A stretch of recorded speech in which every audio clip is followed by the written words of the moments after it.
Šajā mazajā istabiņā ir turpinājums otrajai telpai un šī trešā telpa. Šeit ir daudz arī atsevišķu artefaktu, ko nu man darbinieks sanes, ko mēs esam izkārtojuši šajos stikla skapjos, izlikuši uz palodzes, pie sienas, uz šī te krāģa, vai šī, kā viņi sauc, vai galda. Lūk, un šeit ir arī daudz stāstu, tāpēc man mazliet jāpieskarās katram no tiem, jo mēs esam šajās divās telpās, tā kā izjoņojuši tiem saviem 200 gadiem cauri, mazliet ieskatoties kaut kur, sameklējot kādus lietiskus pierādījumus par kādiem laikiem, tāpēc šeit ir tas, kas nu bija, šeit ir salikts, un pie katra no šiem eksponātiem mazliet jāapstājas, jo šeit nav tāds izteikts sistēmas. Tomēr stāstu te ir daudz, un tie ir ļoti interesanti. Nu, piemēram, šajā stikla skapī jūs redzat tādas biezas grāmatas. Tas, kad ienāk šajā telpā, atrodas pa kreisi stikla skapis.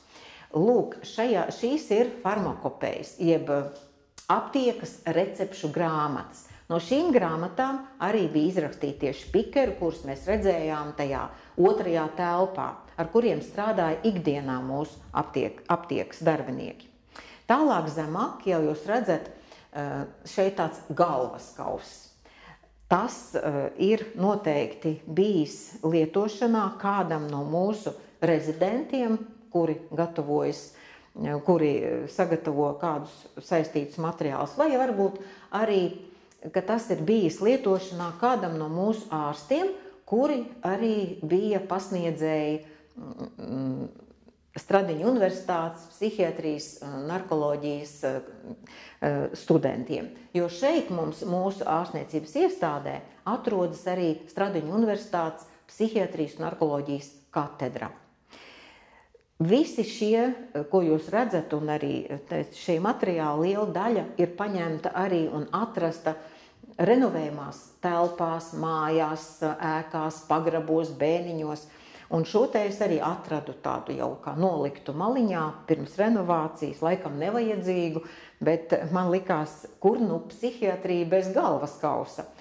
Mēs arī redzam šeit vienu planšetu pie sienas tāda, kurā ir redzams viss, kā darbojas smadzenes. Ja kādam nav skaidrs, tad šis ir ļoti uzskatāms materiāls, informatīvs. Zem šī galvaskausa ir mūsu pacientu ārstniecības lieta. Tādas noformēja vēl līdz 1944. gadam, jo 120 gadus no mūsu 200 gadiem mūs sauc par Aleksandra augstumiem, par Aleksandra augstumu iestādi. Un man arī te ir dažas tādas lietas, es paņēmu speciāli ārā, lai varētu arī jums tās parādīt tuvāk. Tātad šādā veidā redzat, šeit ir šis nosaukums, Aleksandra augstumi, redzams, un parādīšu arī iekšpusē, kā izskatās šīs lietas. Nu, piemēram, šeit. Šādā veidā šī lieta ir noformēta, sarakstīts viss par konkrēto cilvēku, kad viņš ir ieradies, ar kāda ir bijusi diagnoze, tālāk ir slimības vēsture aprakstīta, te ir dažādi dokumenti, ārstnieciskās pārbaudes, manipulācijas, kas tur varbūt ir bijuši tajā laikā šim cilvēkam, un te ir tāda saziņa arī ar citiem, ar laboratorijām, par tiem izmeklējumiem, kas ir bijuši šim pacientam vajadzīgi. Ja? Šī, piemēram, konkrētā vēsture ir iesākta 1931. gadā un pabeigta 42. gadā. Lūk, šādi ir šī, un tad arī vēl te tāds, un tāds ir diezgan daudz. Jāsaka tā, ka man šajā muzeja krājumā ir kāda daļa no šīm lietām, kas ir saglabājušās no tiem laikiem, jo pārējās lietas, kas bija lielā skaitā, tika aprakstītas un tika iznīcinātas šīs senās lietas saskaņā ar to, ko nosaka likumdošana. Tādas interesantas lietas ir. Tad es gribu parādīt jums šeit uz palodzes ir grāmatas. Tās ir dažādas padomu laika psihiatrijas grāmatas, ko mēs te sameklējām. sistēmiskā pieeja psihiatrijai, piemēram, tulkojumā no krievu valodas. Tās ir atzīmēts ar visādām atzīmēm.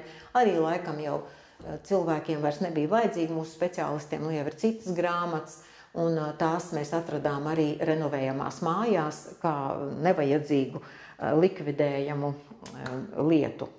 Lūk, un tad ir tādas dažādas grāmatiņas. Te ir arī par mūsdienu cilvēku psiholoģijas studijas, bet ir arī profesora Imanta Eglīša grāmatiņa, bibliogrāfiskais rādītājs, arī par viņa darbiem dažādiem, ja, jo viņš tiešām ir daudz, darījis arī savā mūžā, un šeit viņš ir apkopojis šajā grāmatā dažādus darbus, kas ir bijuši saistīti ar psihiatriju. Tāda interesanta grāmatiņa. Un te tālāk zemāk, jūs redzat arī te no tām lietām, kurus mēs atradām, ir dažādi konkursi bijuši padomu laikā. Tie bija ļoti populāri. To, ka varētu noteikt labāko nodaļu, labāko ārstu, labāko medmāsu, tas jau tā saprotam, loģiski un pieņemam, mums uztveram, bet es atradu arī vienu nolikumu, kas vēstīja, kad ir bijis konkurss labākā bufetniece. Jo toreiz padomu laikos šeit gatavojas vietas visu ēdienu. Tās bija pat 1400–1500 porcijas katrā reizē. Un, protams, ka tika vērtēts arī virtuves darbinieču, arī bufetnieču darbs. Ļoti interesanti, ka par bufetnieci, protams, labāko nevarēja kļūt tas, kurš neatbilda tiem noteikumiem. Un noteikumos lasāms, ka bez tā, ka tev jāizskatās piedienīgi un kārtīgi, ka tev jābūt rūpīgai, laipnai un iecienītai, kā šī darba veicējai ar labām pozitīvām atsauksmēm. Bet tur arī prasība ir, ka ir jāpārzina aktuālā situācija valstī un kad ir jāzina arī komunistiskās partijas materiāli. Tas jau mums liekas ļoti smieklīgi, bet tas bija tāds laiks, ļoti interesanta liecība par to laiku. Ja mēs skatāmies tagad uz šo sienu, ja, mēs redzam šeit restes, pie kurām ir piestiprinātas bildes. Man ir vaicājuši, ko nozīmē AF uz šīm restēm. Šīs restes ir no vienas renovētās mājas, kur mēs vairs jau tagad renovējot restes mēs nelietojam, un šis jau ir vēsturisks artefakts, vērtīgs, tāpēc arī atrodas muzejā. Šis AF, kā es noskaidroju, varētu nozīmēt ārstnieciskā fiskultūra, jo aiz šiem restotajiem logiem tieši šīs nodarbības esot arī notikušas tajā ēkā. Savukārt piestiprinātās bildes ir no tādiem mūsu diviem laika posmiem galvenokārt. Šīs te interesantās grupas bildes, šīs 5 citādākā mazliet tonī, tās ir no mūsu apmēram 100 gadus. Tas ir 1920. gadi, 24. gads. Mēs redzam, šeit centrā sēž mūsu toreizējais 100-gads direktors Jānis Brants ar prominencēm. Redzam mūsu ārsts, viņi nofotografējušies ir pie ārpusē, un šī gandrīz izskatās, ka ir nofotografējušies svētku brīdī svinot mūsu 100-gadi iestādēja 1924. gadā, gandrīz kā pie tāda nacionālā teātra durvīm. Lūk, tā kā skaista bilde, kā redzam, toreiz galvenokārt mediķu lokā bija vīrieši, un tikai viena sieviete, tagad jāsaka, viss ir pilnīgi otrādi. Tālāk tās citas bildes ir saistīts ar padomu laiku. Mēs redzam tās šeit un tur. Mēs redzam, tas ir apmēram 974. gads, kad šī iestāde svinēja savu 150 gadu jubileju. Jo tad bija diezgan daudz fotografēts, bija sagatavota filma par to laiku, viņi bija fiksējuši tā laika šos svarīgākos faktus, notikumus, vidi, sadzīvi, ārstniecības procesu. Un te mēs daudz ko tādu interesantu arī redzam šajās bildēs. Tātad mēs redzam šeit, kā ka ir fiskultūra ārā, tad cilvēki ārā arī vingro, arī iekšā vingro, kustās, un kustības tiek visu laiku šajā iestādē atbalstīts, jo, kā jau es teicu, pieminēju, līdz 4 mēnešiem šeit ārstējās padomu laikos šie mūsu pacienti. Un, protams, kā cilvēks, kad viņš jau ir sāārstēts, apārstēts, viņam bija svarīgi kustēties, pārvaldīt savu ķermeni, darboties, tad, kad rokas kustās, tad, kad pirksti kustās, tad arī smadzeņu darbība ir labāka. Tāpēc arī, piemēram, darba terapijā, veidojot dažādas, darbojoties ar pavisam vienkāršiem darbiem, tur līmējot kastītes, tātad šim saldumu fabrikām, Laimai, 17. jūnijam, kas ir tagad Staburādzē, vai arī birkas griežot cukuru maisiem, līmējot kastītes zivju uzņēmumam Kaija, kustās rokas, cilvēks strādā. Viņiem par šo darbiņu maksāja. Nevar būt ļoti daudz, bet tomēr maksāja, tas bija labs atspaids. Un vēl arī tad, ja pēc tam, pēc ārstniecības iestādes šis cilvēks iestājās darbā, tad šo laiku posmu viņam ieskaitīja pensijas stāžā. Tā bija tāda laba lieta. Savukārt, te mēs redzam tādu interesantu tautu draudzības noskaņā fotogrāfiju, saposušies mūsu pacienti, jo, kā jau es teicu, mums bija daudz talantīgu cilvēku, tie jau, kas pie mums ārstējas, tie jau ir ļoti dažādi cilvēki, un liela daļa no viņiem ir sekmīgi cilvēki, talantīgi cilvēki, kuriem nepieciešams risināt šīs psihiskās veselības problēmas. Un šeit mēs redzam tajos tautas tērpos, tātad, kurš mācēja, tas dziedāja, dejoja, deklamēja, spēlēja, muzicēja, gatavoja viņi svētkus paši sev, gan sieviešu dienu, gan jauno gadu, gan oktobra svētkus svinēja. Tos viņi arī paši uzstājās. Un to ļoti vadība atbalstīja, kā arī vadība atbalstīja pašu darbinieku kultūras dzīvi tajā laikā. Jo, kā man teica mūsu doktors Lutums, viņš teica tā, ka tajā laikā šeit visa šī teritorija ir zumējusi vienā kustībā, vienā darbībā, vienā tādā dinamiskā ritmā. Savukārt, te jūs redzat arī, te var redzēt arī tādu sadzīves vidi un visu pārējo, kā tas izskatījās iekšienē. Un šajā te bildē, šajā vienā fotogrāfijā redzat arī mūsu, jau šeit mēs iepazīstinām ar mūsu ilgadīgo vadītāju Zuzanu Sočņevu.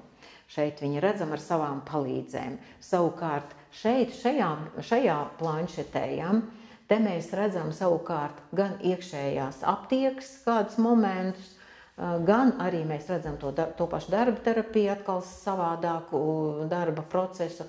Un mēs šeit arī redzam šajā planšetē augšā teritoriju, kāda tā izskatījās vēl pirms 10 gadiem, 11 gadiem. Tā kā bija diezgan tāda bēdīga un nesevišķi glīta, ko nevar salīdzināt ar šodienu, bet varam salīdzināt, kā bija un kas ir pa pēdējiem 10 gadiem izdarīts. Savukārt šeit mēs redzam mūsu dzejnieka, zināma rakstnieka Jāņa Poruka zīmējumus. Viņš ir ārstējies dažādās psihiatriskās iestādēs, slimnīcās. Un šos zīmējumus, šīs kopijas mums uzdāvināja Medicīnas vēstures muzejs, jo ar tādu tekstu, ka viņš ir bijis arī pie mums kādu laiku.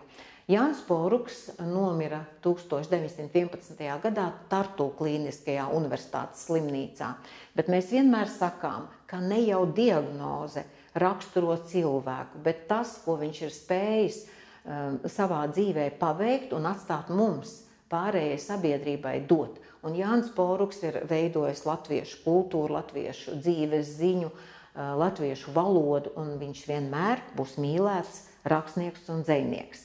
Viņš mums ir vērtība. Joprojām. Tātad, un šeit mēs redzam šajā stikla skapī atkal ļoti interesants artefaktus. Man iznāk tā lēkāt stāstīt, bet es arī saku, ka katrs katram no tiem ir savs stāsts. Te apakšā atrodas ķieģelis. Ir uz tā iniciāļi IR. Viens no mūsu darbiniekiem šo bija pataupījis, ieraudzījis tajā nojauktās mājas drupās un izdomājis, ka ļoti skaists ir tas ķieģelis, interesanta monogramma. Ja būs muzejs, tad atdos muzejam. Nu, tad šis ir gandrīz jāsaka mans pirmais eksponāts, ko man svinīgi arī nodeva šis cilvēks, mūsu darbinieks. Savukārt varētu domāt, vēsture klusē tieši, ko tā monogramma nozīmē. Varbūt tas ir ķieģeļu cepļa kāda zīme, bet varbūt arī šī ķieģeļa meistara zīme. Tas ir tāds noslēpums. Savukārt tas iezīmēja to laiku atkal pirms 10 vairāk gadiem, kad šeit atsākās tāda rosīga būvniecība, māju, ēku, ārstniecības vides sakārtošana, jo šis ķieģelis ir no tām ēkām, kuras nojauca un kuru vietā uzbūvēta tagad ir mūsu jaunā uzņemšanas nodaļa. Tajā pirms šīs ēkas nodaļa bija tādā ļoti mazā vietiņā iespiesta, bet tagad tā ir skaista, moderna, bet līdz tam 50 gadus nekas jauns šeit nebija būvēts. Jauno mūsu uzņemšanas nodaļu mēs atvērām 2014. gadā. Savukārt šajā plauktiņā mēs redzam arī tāds interesants artefaktus, kā lielu lepnumu savu un dārgumu man atnesa šos skaitīkļus medicīnas statistikas nodaļa, jo līdz datoriem viņi strādāja ar šādiem skaitīkļiem, rēķinot tās pacientu visus tos vajadzīgās, tos talonus, apriti, tādām veidām. Savukārt šeit ir tāda kastīte, un tajā kastītē ir monētiņa no 1876. gada. Tā ir vēl cara laika monētiņa, kas ir bijusi iemūrēta mūsu ārstniecības iestādes vienā no kādiem tur ēku mūriem, kuru tad, kad sakārtoja, tad atrada šo monētiņu. Tāpēc tas mums ir tāds dārgs artefakts. Sīkums, bet tomēr tāds vērtīgs. Savukārt šeit ir divas tādas, te ir tāds bukletiņš un arī tāda medaļa. Uz 150 gadu jubileju viņi ir veidojuši šos tās piemiņas lietas, un tās ir arī pie mums nonākušas. Augšā ir plauktiņš, tā ir kolekcija, ko man atnesa mūsu narkoloģijas nodaļa, ar tādu domu, vai man tas ir vajadzīgs, jo viņi to bija sakrājuši pa ilgāku laiku, jo tie izmisušie vecāki šeit ved tos savus jauniešus, kuri lieto narkotikas, un ārstēties. Un, protams, ar visu to aprīkojumu. Šis, ko jūs redzat, ir hašiša un marihuānas paštaisītie smēķējamie. Šis plauktiņš vienmēr te ir ļoti tāds apmeklēts, populārs, viens no maniem populārākajiem eksponātiem šajās divās telpās, jo te parasti jaunieši te pie šī plauktiņa pulcējas un pēta, un tad viņi to apspriež un arī mani māca, kā tas ticis lietots, lai dabūtu rezultātu. Tas tāda arī interesanta liecība no iepriekšējiem laikiem. Tādas ir šīs divas telpas, ar kurām mēs sākām veidot šo mūsu vēstures un kultūras pastāvīgo ekspozīciju, no kuras vēlāk arī veidojās tālāk jau virzoties pats muzejs. Jo tālāk jau bija nākamais solis ekspozīcija, tad nākamā ekspozīcija, jo šajā visā apakšējā daļā, šajā puspagrabstāvā ir 225 kvadrātmetri, kur tagad katra no telpām ir aizpildīta ar ekspozīcijas daļu. Tad es aicinu arī ielūkoties pārējās ekspozīcijas daļās.